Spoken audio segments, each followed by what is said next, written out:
बच्चों, class 11 commerce BST के लिए। और आज का जो टॉपिक है वो हमारा है व्यवसाय के उद्देश्य यानी ऑब्जेक्टिव ऑफ बिजनेस। व्यवसाय के उद्देश्य, व्यवसाय के दो उद्देश्य है, पहला इकोनॉमिक ऑब्जेक्टिव और दूसरा है सोशल ऑब्जेक्टिव यानी आर्थिक क्रियाएं, आर्थिक उद्देश्य और दूसरा है सामाजिक उद्देश्य।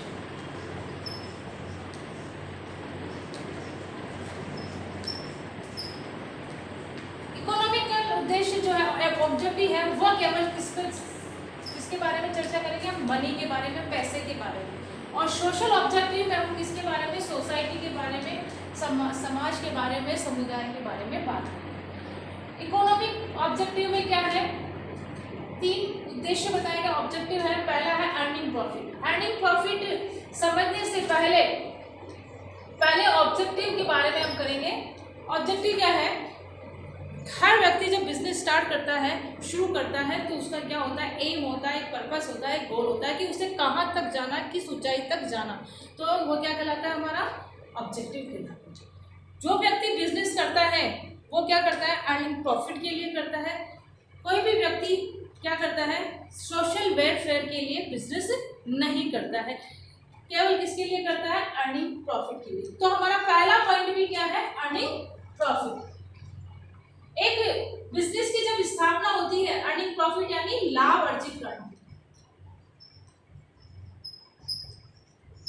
एक बिजनेस की जब स्थापना की जाती है तो उसका एम होता है अर्निंग प्रॉफिट, लाभ कमाना। एक प्रोड्यूसर जो अपनी प्रोफेशनल एक्टिविटीज भी करता है तो वो लाभ प्राप्त करके ही करता है। इसके साथ प्रॉफिट जो है वो कम भी हो सकता है, अधिक भी हो सकता है। That depend on nature, size of business पर डिपेंड करता है। तथा इसकी दो परसेप्शन होती है यानी दो धारणाएं होती हैं। वो दो धारणाएं कौन सी होती हैं, एक होती है मैक्सिमम यानी अधिकतम लाभ प्रॉफिट, और एक होता है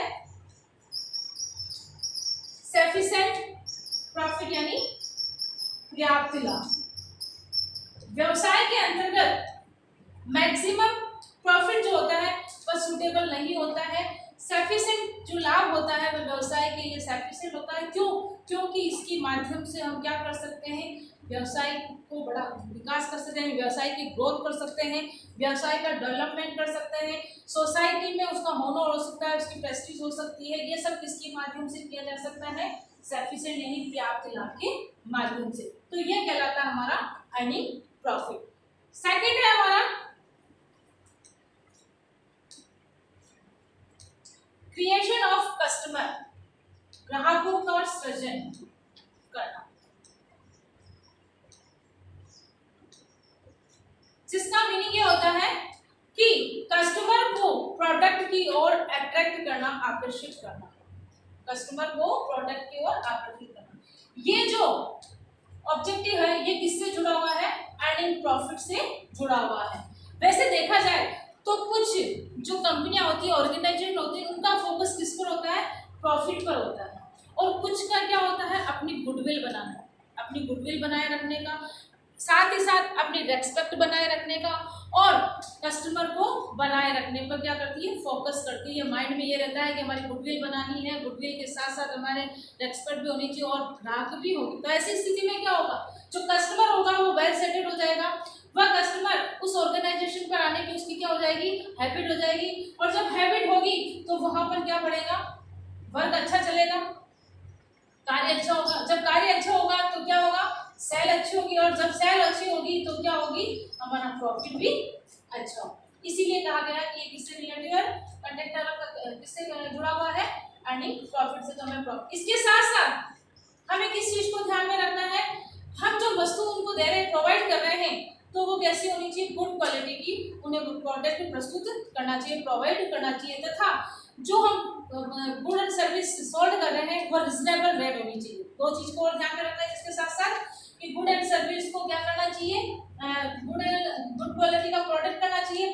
तथा दूसरा है सोल्ड जो कर रहे हैं, जो बैच है वो रिजनेबल रेट में बढ़ना चाहिए, जिससे क्या होगा, increase over number of customer, यानी कस्टमर में क्या होगी, वृद्धि होगी। तो हमारा दूसरा ऑब्जेक्टिव क्या है, ग्राहकों का सृजन करना। तीसरा देखिए आप, इनोवेशन यानी नव प्रवर्तन।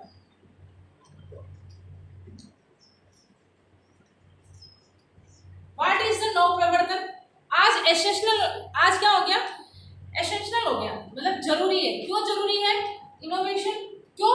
क्योंकि आज हम देख रहे हैं कि हमारी जो क्या कहते हैं टेक्नोलॉजी है, हमारे जो इन्वायरमेंटल है, उसमें सब क्या चेंज हो रहा है, हमारे ट्रेंड में चेंज हो रहा है, हमारे फैशन में चेंज हो रहा है, हमारे सेल्स फोन में चेंज हो रहा है। आज हम पढ़ा रहे हैं आपको, पहले क्लासों में फिजिकली पढ़ा रहे थे, आज हम ऑनलाइन पढ़ा रहे थे। ये सब क्या है, इनोवेशन यानी नव प्रवृत्ति।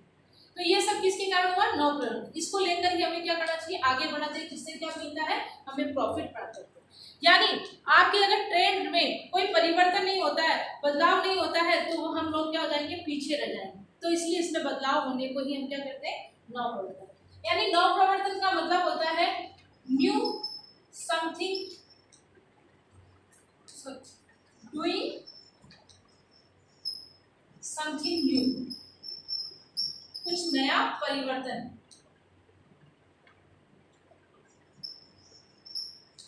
जैसे क्रिएटिव न्यू प्रोडक्ट, नए उत्पाद तैयार करना, production of the progress employment, उत्पादन प्रक्रिया में सुधार करना, न्यू मेथड ऑफ मैनेजमेंट, नए प्रबंधन की नई पद्धतियां, न्यू मार्केटिंग रिसोर्स, विपणन अनुसंधान, सिंपल डिलीवरी मेथड, सरल वितरण प्रणाली। ये सब क्या है, इस क्या है, नव प्रवर्तन के उदाहरण। इससे हम क्या कमा सकते हैं, प्रॉफिट, हमारा प्रॉफिट हो सकता है। सेकंड हमारा जो आता है वो होता है सोशल ऑब्जेक्टिव। हमने पहले बताया था कि हमारे सोशल एक्टिविटीज किस पर है, सोशल यानी समाज से संबंधित है। यानी हमारे बिजनेस को जो सोर्सेस प्राप्त हो रहे हैं, जो प्रोवाइड हो रहे हैं, प्रोसेस जो सोर्सेस हमें प्रोवाइड हो रहे हैं, वो कहाँ से हो रहे हैं, हमको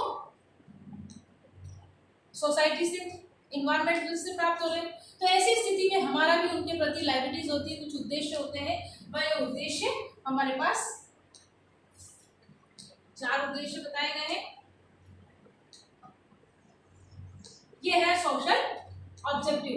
तो पहला है high quality good of fair price, यानी उचित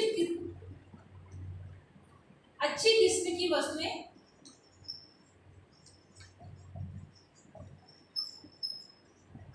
उचित मूल्य पर प्रदान प्रोवाइड करना। यानी कस्टमर को जो हम product good and service provide कर रहे हैं, वो कैसे होनी चाहिए, गुड क्वालिटी के साथ साथ कैसे होनी है, फेयर प्राइस पर होनी चाहिए। मतलब बिजनेस के अंतर्गत हॉर्डरिंग यानी जमाखोरी,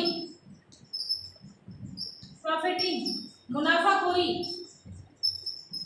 या ब्लैक मार्केटिंग यानी काला बाजारी नहीं होना चाहिए। क्योंकि ये जो एक्टिविटीज है, ये जो क्रियाएं हैं, ये सोशल एंटिक है, यानी समाज विरोधी कार्य है। तो ऐसी स्थिति में ये वर्क, वहाँ पर ये क्रियाएं नहीं होनी चाहिए, बल्कि क्या होनी चाहिए, हाई क्वालिटी की वस्तु उचित मूल्य पर प्राप्त होनी चाहिए।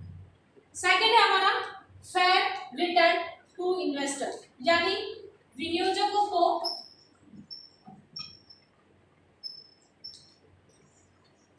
पर्याप्त लाभ प्रदान करना। केवल कुछ सम पीपुल ही इनके ऑनरशिप नहीं होते हैं, इनका स्वामित्व नहीं होता है, बल्कि 1000 पीपुल का भी इनमें क्या होता है, इनका ओनरशिप होता है। कहने का मतलब जो शेयर होल्डर होते हैं, अंशधारी जो होते हैं, वो क्या करते हैं, इन कंपनियों में क्या लगाते हैं, अपनी कैपिटल लगाते हैं। इन्वेस्टर जो होते हैं, वो क्या करते हैं, इन कंपनियों के अंश खरीदते हैं। तो उनको क्या मिलना चाहिए, वो किस चीज को उम्मीद करते हैं, डिविडेंड की, लाभांश की। उन्हें पर्याप्त, उन्हें क्या मिलना चाहिए, लाभ या लाभांश मिलना चाहिए। तो ये है हमारा फेयर रिटर्न ऑफ इन्वेस्टमेंट, यानी नियोजकों को उचित लाभ प्रदान करना, वो इस चीज की। तो इस उद्देश्यों को ध्यान में रखकर भी किया जाना चाहिए कार्य।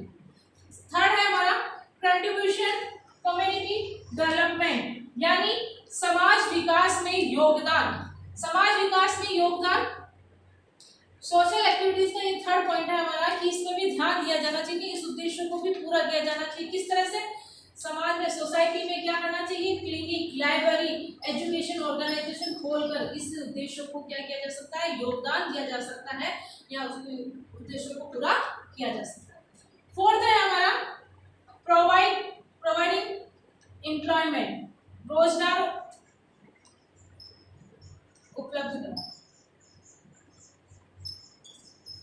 सबसे बिग समस्या, सबसे बड़ी प्रॉब्लम क्या है? अनएम्प्लॉयमेंट, यानी बेरोजगारी की सबसे बड़ी समस्या है देश में। तो इस अनएम्प्लॉयमेंट को दूर करने के लिए हमें क्या करना चाहिए? देश में क्या करना चाहिए? प्रोवाइडिंग एम्प्लॉयमेंट, यानी रोजगार उपलब्ध कराना चाहिए। इस उद्देश्यों को भी ध्यान में रखकर क्या किया जाना चाहिए? कार्य किया जाना चाहिए। यानी समस्या को दूर किसके माध्यम से किया जा सकता है? रोजगार उपलब्ध करा के, एम्प्लॉयमेंट उपलब्ध करा के, प्रोवाइड करा के हम इस समस्या को दूर कर सकते हैं। तो ये है हमारे ऑब्जेक्टिव व्यवसाय के, इकोनॉमिक और सोसाइटी, जिसके अंदर 3 पॉइंट इसमें है और 4 पॉइंट इसको है। ये आपको अपनी CW कॉपी में नोट्स उतारने हैं, business of objective of business, और इसे कंप्लीट करना है। Thank you.